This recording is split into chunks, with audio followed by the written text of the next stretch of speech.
The next sensor we're going to mount is a smoke detector.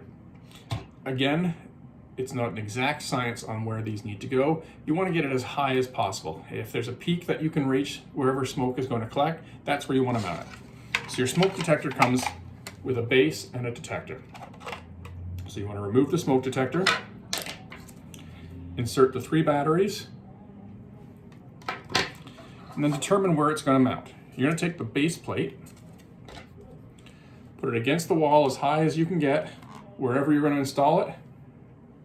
There's 2 holes there. You're going to mark with a pen, pencil, Sharpie, screwdriver where those are going to go. Remove that with the included screws and anchors. With your marked spots, insert your anchors. Check your plate. Make sure your holes line up with your anchors. With your 2 screws, anchor your plate to the wall.